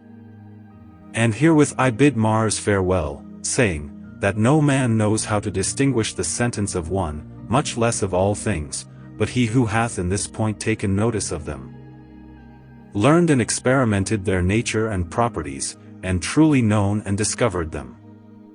God our heavenly Father, the everlasting power, proceeding from all beginning, separate us so in the form, that the terrestrial corruptible body may again attain unto, contain, and receive the celestial, spiritual and incorruptible revelation. Amen. Mayst thou not know me alone indeed, and procure a pure help for me in need. Resolve then, and hear what I do speak or say. So shalt thou find what I can do for I. Chapter 6. Of the Spirit of Gold. The clearness of heaven hath now commanded me to govern my pen, to reveal a matter of valor and of permanency. For the sun is a burning and consuming fire, hot and dry, wherein is concealed the right and true virtue of all natural things. This virtue of the sun worketh understanding, riches, and health. My mind is very much grieved, and my spirit is terrified within itself to discover it publicly, which was not published in common before, and to make it vocal, which was concealed in the deep with great secrecy. But if I consider in myself, and enter into my conscience, I could find no alteration, nor catch at anything to disturb my mind, or bring it to another resolution, which might cause many obstructions. Yet will I speak with discretion, and right understanding, that no evil with may follow, but rather that I may gain a grateful profit, which I have portrayed after the manner and occasion, as the philosophers before me have done. Mark now, give your mind perfect thoughts, refrain all strange matters, which are not serviceable to your speculation of philosophy, but rather cause a ruin of that benefit, which you pursued with so much diligence. And know if you have a hearty desire and strong affection to gain the golden magnet, that in the first place your prayer be truly directed to God, in true knowledge, sorrow, repentance, and true humility, to know and learn the three distinct worlds which are subject to humane reason. As there is the supercelestial world, wherein the right immortal soul hath its seat and residence, together with its first coming, and is according to God's creation the first movable sense, or the first moving sensible soul, which hath operated the natural life from a supernatural essence. This soul and spirit is at first the root and fountain, the first creature which arose to a life, and the first mover, whereof there hath been so much disputing among the learned. Now take notice of the second celestial world, and observe it diligently, for therein the planets rule, and all the stars of heaven have their course, virtue, and power in this heaven, performing that service therein whereunto they are by God ordained, and in this service they operate the minerals and metals by their spirit. Go now out of these two distinct worlds into the third, wherein is contained and found what the other two have wrought, to wit, the supercelestial and the celestial worlds. Out of the supercelestial arises the fountain of life, and of the soul, out of the other celestial world the light of the Spirit. And out of the third or elementary world, the invincible celestial fire, which yet may be felt, out of which, that which is tangible is digested. These three matters and substances produce and generate the form of metals, among all which gold hath the preeminence. Because the sidereal and elementary operation hath digested and ripened the mercury in this metal the more perfectly to a sufficient ripeness. And even as the male seed is injected into the womb, and touches the menstruum, which is its earth, but the seed which goes out of the male into the female is operated in both by the sidereal and elementary, that they be united, and nourished by the earth unto the birth. Even so understand it likewise, that the soul of metals which is formed and conceived out of the chaos by an intangible, invisible, incomprehensible, concealed, and supernatural celestial composition of water and air, afterwards it is further concocted by the celestial elementary light and fire of the sun, whereby the stars move the powers, when its heat is perceived in the inward parts of the earth, as in the womb, for the earth is opened by the warm operating property of the upper stars, that their infused spirit yield a nourishment unto the earth, that it may bring forth somewhat, as metals, herbs, trees and animals, where each one in particular brings its seed with it for its farther augmentation and increase. And as hath been mentioned, even as man is begotten spiritually and heavenly, soul and spirit, and by the nourishment of the earth in the body of the mother is formally brought up to perfection, even so, and in like manner, is to be observed and understood of the metals and minerals in all points. But this is the true mystery of gold, which I will make good to you by an example and parable to certify you, whereby the possibility of nature, and its mystery is to be found after this manner. It is evident, that the celestial light of the sun is of a fiery quality in essence, given unto it by a celestial, fixed and permanent sulphureous spirit, by the Most High God, Creator of heaven and earth, to preserve its substance, form, and body. Which creature, by its swift motion and course, is inflamed and kindled by the air through that swiftness in a continued manifestation of it. This inflammation can never be extinct, nor decay in any of its power, so long as its course lasts, or this whole created visible world shall remain and continue. Because there is no combustible matter at hand which is given unto it, by whose consumption this great light of heaven should fall to decay. Even so gold is so digested, ripened, and made into such a fixed invincible nature by the superiors in its essence, that nothing can hurt it in the least. Because the superior stars have passed through the inferior, that the inferior fixed stars by the influence and donation of the superior, cannot in the least give place to its like. For the inferior have obtained such a fixedness and permanency from the superior, this you may well retain, observe, and take notice of as concerning the first matter of gold. I must yet produce one comparison according to the philosophical custom, of the great light of heaven, and of that little terrestrial fire here daily kindled, and made to burn before our eyes. Because that great light hath a magnetic simulation and an attractive living power with the small fire here on earth, but yet it is unformal and incomprehensible, only it is found to be spiritual, invisible, insensible and intangible.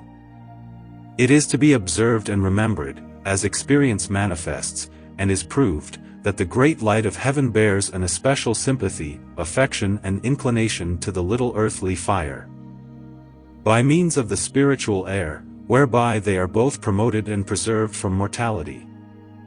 For behold, when the air receives into it a corruption, by too great humidity attracted up by it, that clouds are generated by mists, and farther coagulations, which hinder the sunbeams that they cannot have a reflection, nor get a right penetrating power. So likewise the small terrestrial fire doth not burn so lively in dusky, dark, rainy weather, nor manifests itself with joy in its operation, as it doth when there is a fair, pure, serene, unfalsified heavenly air. The reason is, because the sympathy is bound and hindered by the obstruction of those accidents and the waterish air, so that the attractive power is grieved, that it cannot accomplish its complete love and operation as it should, for this hindrance brings the aquosity to the contrary element. Now even as the sun, the great light of heaven, hath a peculiar community in sympathy with the small terrestrial fire to attract unto it, after a magnetical manner, so also the sun and gold have a peculiar understanding, and an attractive power and sympathy together. For the sun hath wrought the gold by the three principles, which have their magnets, being nearest related to the sun, and hath gained the next degree to it. For that the three principles are found to be most mighty and powerful therein, gold immediately succeeds it in its corporal form, being composed of the three principles, and hath its beginning and offspring from the celestial and golden magnet. This is the supremest wisdom of this world, a wisdom above all wisdom, yea, a wisdom above all natural reason and understanding.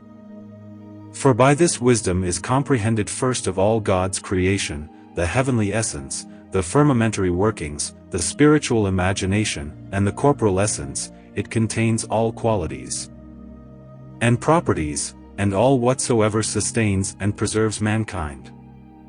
In this golden magnet sticks and lies buried the resolution and opening of all metals and minerals, their domination, as also the first matter of their generation, their power over health, and again, the coagulation and fixation of metals, together with the operation of expelling all diseases.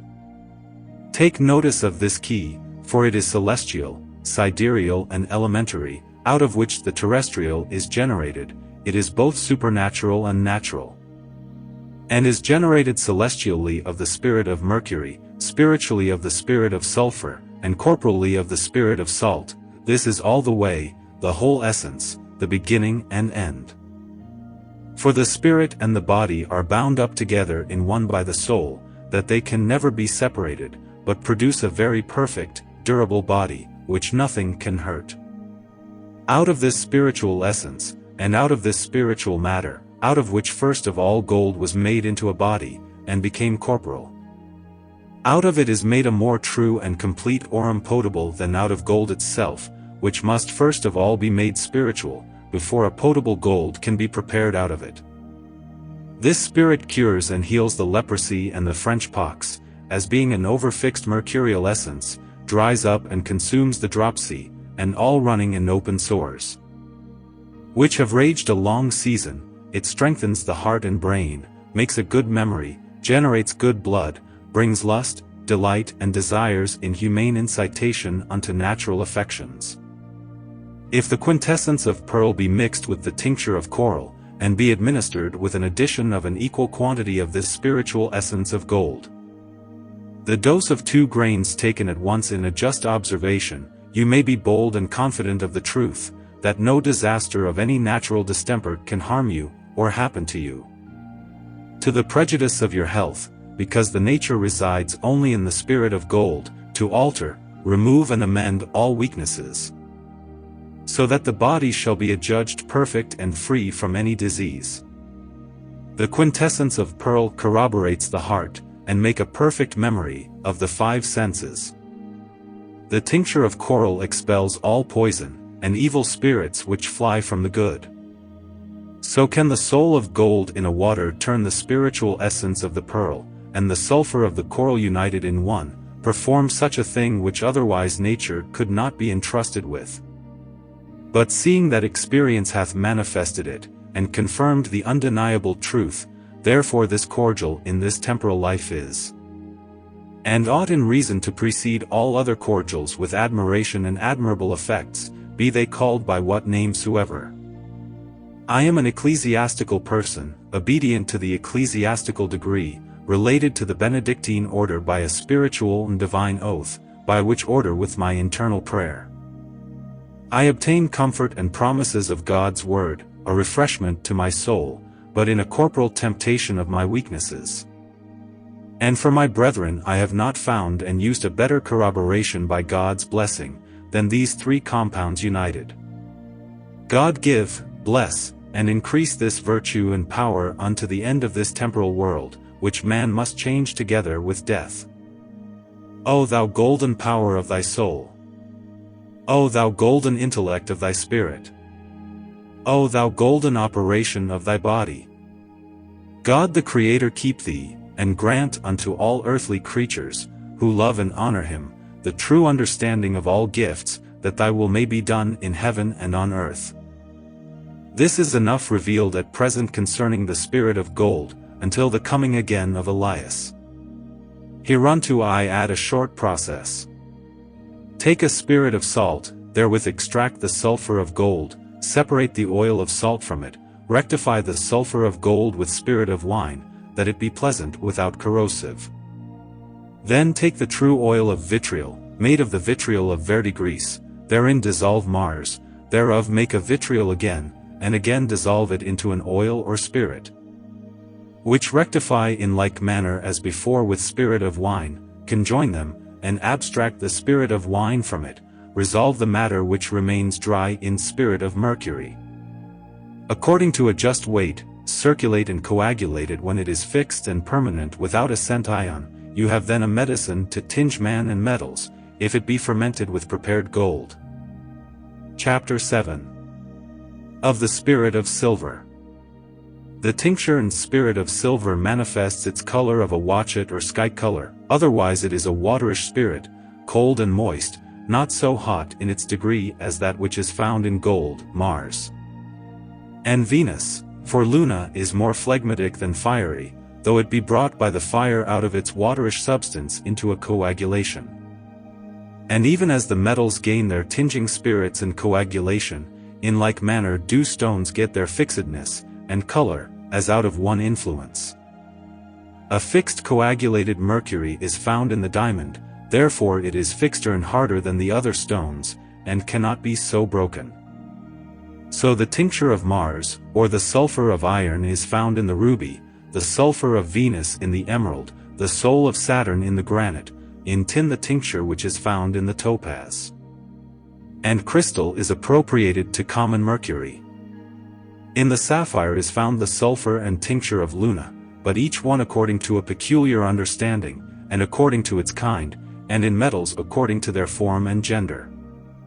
For when the blue color is taken and extracted out of the sapphire, its raiment is gone, and its other body is white as a diamond, wanting only the hardness that is in a diamond.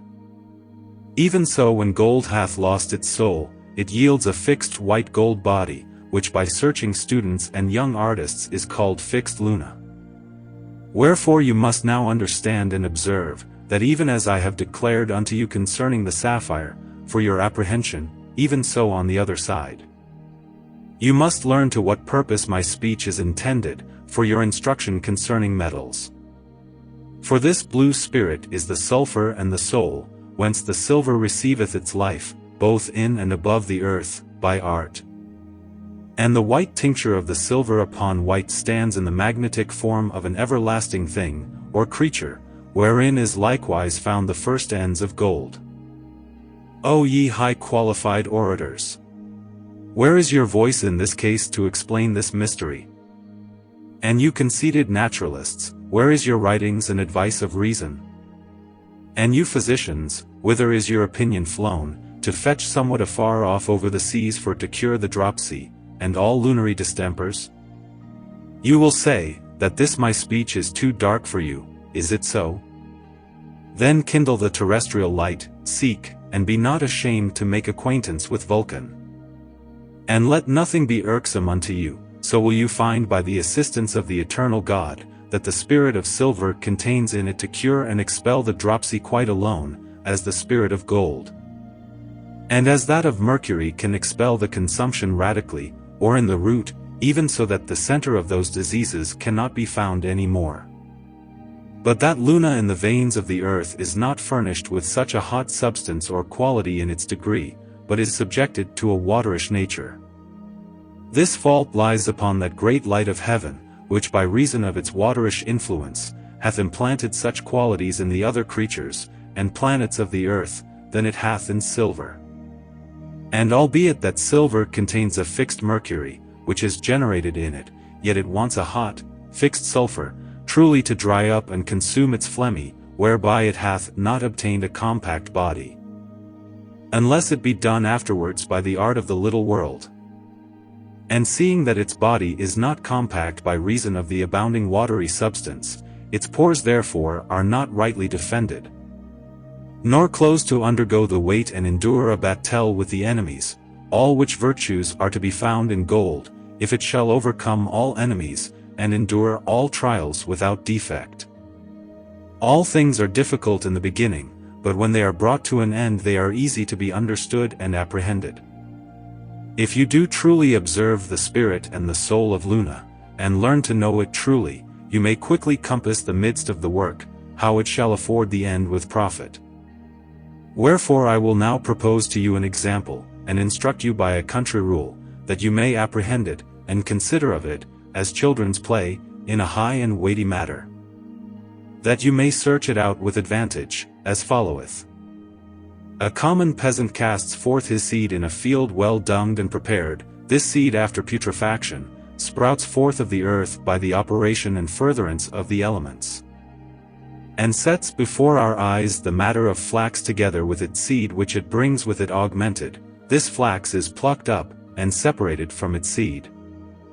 But this flax cannot be used and prepared for any work profitably, except it be first putrefied and rotted in water, whereby the body is opened, and gains an ingress of its doing good. After this putrefaction and opening, it is again dried in the air and sun, and by this coagulation it is again brought into a formal being, that it may do future service. This prepared flax is afterwards bucked, beaten, broken, peeled, and last of all dressed, that the pure may be separated from the impure, the clean from the filth, and the fine from the coarse, which otherwise could not be done at all, or brought to pass without the preceding preparation. This done, they spin yarn of it, which they boil in water over the fire, or else with ashes set in a warm place, whereby it is purified afresh, whereby the filth and superfluities are fully separated from it, and after a due washing the yarn is dried again, delivered to the workman, and cloth weaved of it. This cloth is purified or whitened by a frequent casting of water upon it, cut in pieces by tailors, and other people, so converted to future services in household affairs. And when this linen is quite worn out, and torn, the old rags are gathered together, and sent to the paper mills, whereof they make paper, which is put unto divers uses. If you lay paper upon a metal or glass, kindle and burn it, the vegetable mercury comes forth and flies away into the air. The salt remains in the ashes, and the combustible sulfur, which is not so quickly consumed in the burning, dissolves to an oil, which is a good medicine for dim and defective eyes. This oil hath in it a great fatness, which is the matter of the paper, contained originally in the seed of the flax. So that the last matter of the flax, which is paper, must again be dissolved into the first matter, which is the fat sulphureous oiliness of the flax seed, together with the separation of its mercury and salt, that so the first may be made of the last, and the groundwork revealed, so the virtues and operations known by the first. And though this discourse be gross and not subtle, yet you may learn thereby to know what is subtle and secret. For that which is subtle must be infused into the ignorant by coarse examples, that thereby they may be taught to reject the gross, and to embrace that which is subtle. In like manner understand, that the first matter of metals must be observed, known, and found out by the revelation of their last matter, which last matter, as there are the perfect metals, must be separated and divided asunder, that it may plainly appear singly before the eyes of men. Out of which separation may be judged and learnt what the first matter was at the beginning, out of which the last was made. Accept of this advice concerning Luna at present. I could have said more, but I must desist at this time until another opportunity, and entreat you heartily, admonishing you by your conscience, that you observe all that which I have revealed unto you, of all those letters which are contained in the middle between Alpha and Omega.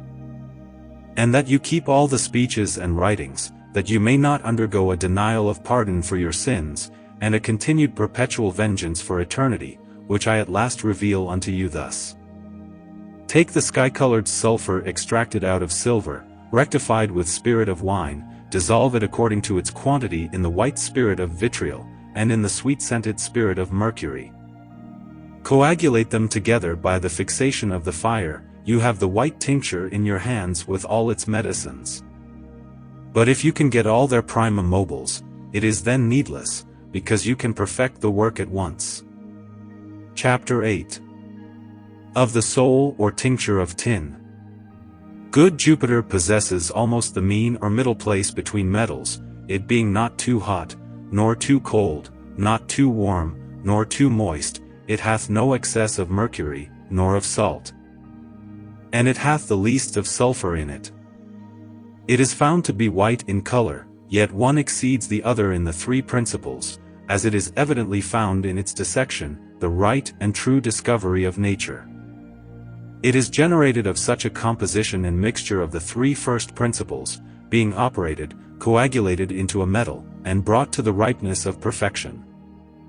Jupiter is a god of peace, a lord of goodness, ruler and possessor of the middle region, as concerning its state, essence, function, virtue, form and substance, for it holds the mean. No special disease can happen, that Jupiter should cause any remarkable damage, if its medicine be used a little at once, not too much in quantity. It is likewise thought needless, where its medicines are not required, that they should be administered in strange cases with a just call, but we should rather abide by those. Where the body and its disease have an equal temper with the superior stars and their assistants, in virtue, power, and operation, and so accord together in their juncture. That there is not found the least contrariety in the operation, nor in the operative nature. Jupiter's spirit is found not to be wanting in the least, in the generation of metals, as likewise no one spirit of all the metals can be set backwards. Because of necessity they accord together from the lowest to the highest degree, and must agree together, as a metal is perfect in the great earth. So should the transmutation and augmentation succeed in the little world. Understand it after this manner, that all the degrees from the meanest to the highest metal must be passed through in all perfection, even as the metals must finish their course. From Saturn unto gold, as concerning the permanency of color and body, notwithstanding that Saturn possesses the highest place in the highest region, wherein the stars reign and perform their course. The generation of tin in and above the earth, is brought to light even as man is and other animals, which are originally nourished and fed by the mother's milk. There is no diet to be found on earth more fit for the nourishment of all men than milk, for its best part is chiefly an animal sulfur, which yields the nourishment. Even in like manner tin is nourished by its metallic sulfur, which likewise feeds it with the greatest acceptation, it assumes in and to it more heat than Saturn. Therefore is Jupiter more digested and broiled, whereby its body likewise is more fixed and permanent in the degree of salt. He causes in his dominion and reign, that good rule be observed, and justice done to all men in his court. The spirit of tin is a preserver from all distempers and accidents whereby the liver is consumed or put into malady. Its spirit is naturally to be compared unto honey in taste, its mercury being made volatile, gains a venomous quality. For it purges violently, and penetrates through by force, therefore it is not always to be advised, that its open mercury should be used alone and simply, but if a correction precede. There may an excellent benefit succeed, being used in those distempers and diseases, which are immediately subject to its influence, that is, when its venomous volatility is taken away, and set in a better and fixeder state, which resists the poison. The vulgar physician cannot understand this description, for this art and knowledge proceeds not from the bare talking, but from experience. The common physician hath the foundation and egress in speaking, but our preparation hath its rise from speaking, and then its foundation first of all out of a certain trial, which manifests it by experience, and this is firmed upon hard rocks by manual operations, but the other stands upon moving reeds and sand. Wherefore in reason that which is strong and immovable, made by nature's hand, ought to be preferred before bare speeches, which proceed only from an inconstant fantastical speculation. Because the work always will praise the master. At present I do not indeed speak according to my own poetical manner, nor after such a way as I directed my style. When I treated of the wonderful generation of the 7 planets in my occult philosophy, nor after a magical or cabalistical manner and custom. Much less do I observe the method which teaches, and diligently marks the mystical, secret and supernatural arts, to wit, of hydromancy, aeromancy, geomancy, pyromancy, nigromancy, and the like. But my present purpose and intent is directed to reveal nature's secrets, that all the lovers of art, and the children which seek and desire wisdom, may by God's grace, blessing, and permission, easily understand, observe, mark, and likewise after diligent observation learn, and retain something that is beneficial. This concerns the generation of metals in 2 parts, in the great and in the little world, as likewise what is the true medicine contained in the inward part of those metallic and mineral forms, which must be apprehended and made movable by their dissection, that their first beginning may be made notoriously visible in 3 distinct things. Then is nature stripped, and her secret parts discovered by laying off her temporal clothing, and all the secret virtues, powers, and operations revealed for man's health. My persecutors and indiscreet physicians will now tell me, Thou talkest much of geese, and knowest not a duck. Who knows whether all what thou writest be true? I will stick where I am, and remain by what I have tried, and bears the sway among all my associates and physicians. So shall I not be deceived, and am assured that I shall not need to take pains to learn any new matter. He that is of such a resolution, may remain with the ducks, for he is not worthy of a roasted goose, nor to learn what is concealed in nature. But this in truth I acknowledge, and confess it before the Supreme Trinity, speaking it to the hazard of that most noble ecclesiastical jewel, that all what I have wrote, and yet shall write in this point, is all true, and shall be found to be no otherwise in truth. But that every ignorant, or vulgar person, which are haters and persecutors of this mystery, do not well, fully, and clearly understand my writings at first, alas!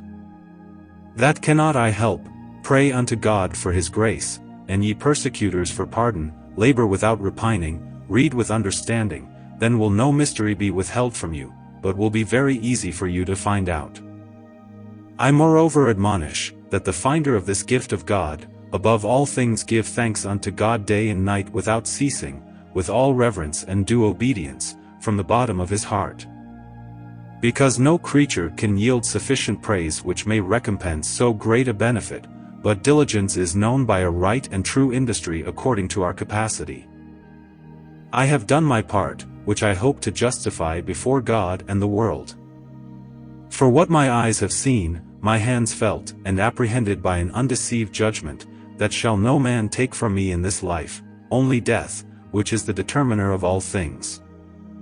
This my speech hath indeed had no force to pour forth from it what is written by me herein, but what I have done is not out of curiosity, nor out of a desire of vain and transitory glory. But I have been induced thereunto by the command of Christ the Lord, that his glory and goodness in eternal and temporal matters, should not be concealed from any man, but to the praise, honor, and glory of his holy everlasting name, that it might be exalted, acknowledged, and revealed in his majesty by reason of his highness and almightiness, through the confirmation of his wonderful deeds. And secondly, I have been led thereunto by love and charity towards my neighbor, for his good as for my own, and to heap burning coals on my enemies' heads.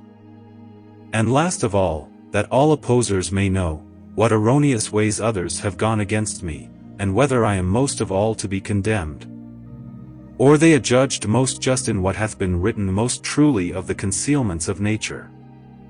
And likewise that the supremest mystery may not quite be suffocated in darkness, nor be drowned in overflowing waters.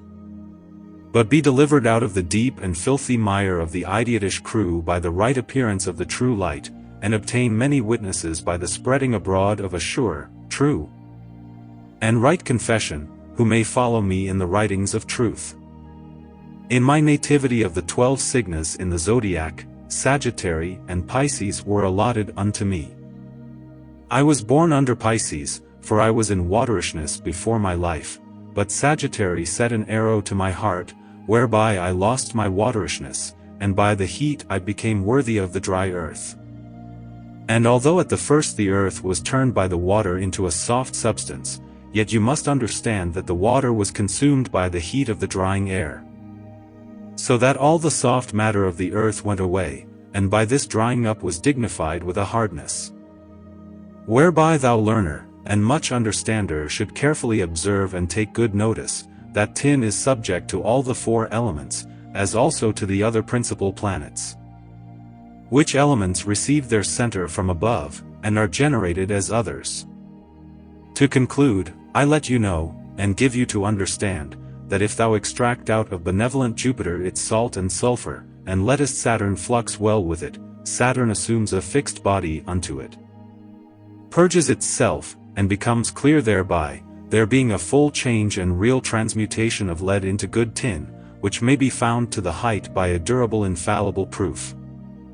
And though you may think this to be false, yet you must take notice, that seeing the salt of Jupiter only by its sulfur is made more corporal, yet likewise it hath obtained an efficacy and power to penetrate Saturn, the basest and most volatile metal, and bring it to amelioration of its equals, as you will find it in reality. Chapter 9. Of the Spirit of Saturn, or Tincture of Lead. Saturn, to generate his metal lead, is placed in the upper heaven above all stars, but he possesses the lowest and vilest degree in the underparts of the earth. Even as the supreme light of Saturn is mounted aloft in the highest supremacy of all the celestial planets, so hath its children of the lower region succeeded it in kind. And nature hath permitted that Vulcan should conduct them to their like, if Saturn be content. For the upper light gives occasion thereunto, having generated an unfixed body of Saturn, penetrated with open pores, that the air can pass through this Saturnine body, that the air can keep it aloft.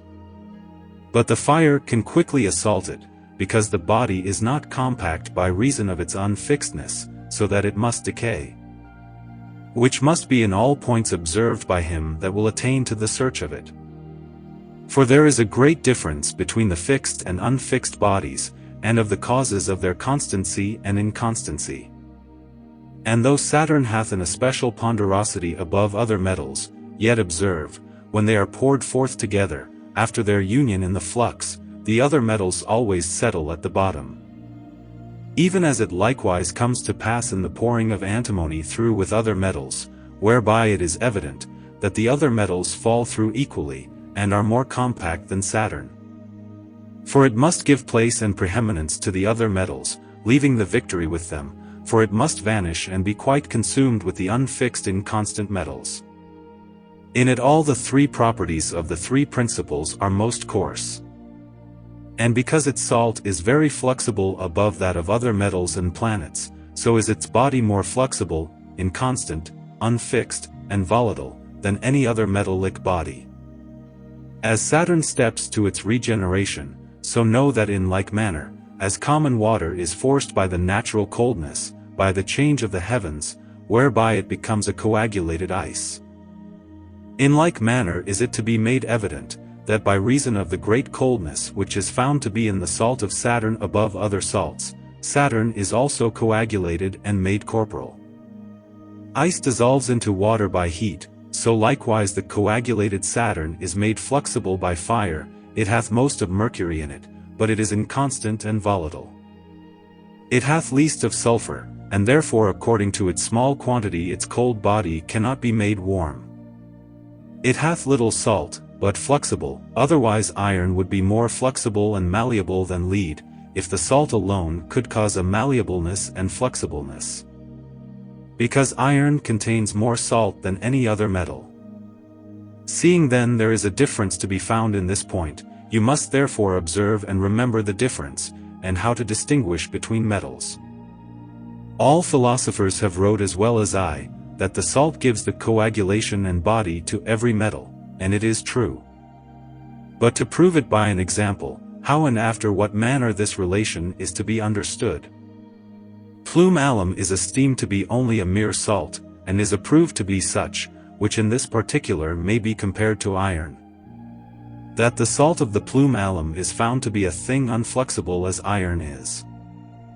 On the other side, vitriol likewise is a salt, manifesting itself in a small quantity, but flexible and open, therefore its salt cannot yield such a hard congelation unto its appropriated metal as the other can, although all the salts of metals grew out of one certain root, and out of one seed, yet nevertheless you must observe a difference in their three principles, as also you must observe and remember that a difference is found in one herb from the other, and likewise how man differs from other creatures and animals in qualities, original, and the three principles. For one herb is endued with more of this, another with more of that kind, which in like manner is to be understood concerning man and other animals. The soul of lead consists in a sweet quality, as also doth the soul of tin, and sweeter yet, that nothing almost may be compared to it, being first of all purified to the highest by separation. That the pure be well separated from the impure, that a perfect accomplishment may succeed in the operation. Otherwise the spirit of lead is by nature cold and dry, wherefore I advise, that it be not much used by men and women, because it overcools nature, so that the seed of both cannot perform their natural function. Nor doth it much good to the spleen and bladder, but in other cases it attracts phlegmatic humors unto it, which raise up much melancholy in men. For Saturn is a ruler, and such a melancholicus, whereby a man is confirmed in his melancholy, wherefore its spirit is used, for one melancholy spirit attracts another unto it. Whereby man's body is freed and delivered from its infused melancholy. Externally the soul of Saturn is so healing, in all sores old or new, cuts, thrusts, or accidents by means or nature, so that no metal can do the like, it is cooling in all hot, tumefied members. But noble Venus hath the preeminence to mundify and cauterize all putrid sores, and to lay a ground for their cure, which have their access from within. For in her essence she is hot to dry up, but Saturn on the contrary is found to be cold in his essence. The celestial light of the sun is much hotter than the light of the moon. For the moon is much lesser than the sun, and according to its dimension and division it contains an eighth part of the greatness in its circle. If then the moon in this her magnitude of the eighth part could excel the sun, as the sun excels the moon, all fruits and productions of the earth must perish, and there would be a perpetual winter. No summer to be found at any time. But the eternal Creator hath in this case well ordained a certain order and law for his creatures, that the sun should give light by day, and the moon by night. And so all creatures should be served. Those children which are subject to the influence of Saturn, are melancholy, churlish, continually murmuring, as old covetous people, who do no good to their own bodies, and yet never have enough. They put their bodies to much labor, torment themselves with thoughts and whimsies, seldom recreate themselves, or are merry with other people. Nor do they greatly regard the natural love of fair women. In brief, I tell thee that Saturn is generated of little sulfur, little salt, and much unripe gross mercury, which mercury is to be esteemed as a froth that floats upon the water, in comparison of that mercury which is found in Sol, and is much more hot in its degree, and therefore the mercury of Saturn by reason of its great coldness, hath not so quick a running life as that which is made of gold, wherein more heat is to be found, whence that running life hath its original. Therefore in the inferior world we must take notice of little Vulcan in the augmentation and transmutation of metals, as I have described those three principles of Saturn, as concerning their descent, nature, and complexion. And every one must know, that no transmutation of any metal can follow out of Saturn, by reason of its great coldness, only and except to coagulate common mercury. For the cold sulfur of lead can qualify and take away the hot running spirit of the quicksilver, if the process be rightly ordered, wherefore it is not amiss to observe that mercury is so detained, that the theory should agree with the practic, and meet together in a certain measure and concordance. You must not therefore quite reject Saturn, nor in all points scornfully neglect him, because its natures and virtues are known yet but unto few. For the stone of the wise hath the first beginning of its celestial, high shining color only out of this metal, and from the influence of this planet. The key of constancy is delivered unto him by putrefaction, because the red cannot be made out of the yellow, except beforehand a white be made out of the beginning of the black. I could yet treat variously, and at large of many wonderful works of natural and supernatural things. But because other labors prevent me therein, of making a longer narration, I therefore put a conclusion to this treatise at present, referring the other concerning the concealed secrets of minerals until I have a purpose to write further, in a particular treatise of antimony, vitriol, brimstone, magnet, and which in especial are endowed before others, and depend upon those, out of which gold and silver have their beginning, middle and end, together with the true transmutation particularly, which virtues and power they have received out of one thing, wherein all these lie to be generated invisibly concealed, together with all metals. Which matter is public before the eyes of all men, but because the virtues and powers are very deeply buried and unknown to the most part, therefore this matter is likewise esteemed as nothing, or of no value, and unprofitable, out of ignorance. Even as the disciples of the Lord going to Emmaus, their eyes were opened at the breaking of bread, that they knew wonder above wonder, what the rich Creator hath placed in the vile creature. The name is Hermes, who carries a flying serpent in his shield, having a wife whose name is Aphrodite, who can know the hearts of all men, and yet all is one, and one only thing, one only essence, which is common in all places, and known everywhere. Every one grasps it with his hands, and uses it in vile matters, and of small value. He values the vile at a high rate, and that which is high he casts away. It is nothing else but water and fire, out of which the earth is generated by the help of the air, and is yet preserved. Praise be to the Most High for his gifts. At present enough is revealed what my intent was to shew in this treatise, and so I depart hence, for in separation all is to be found.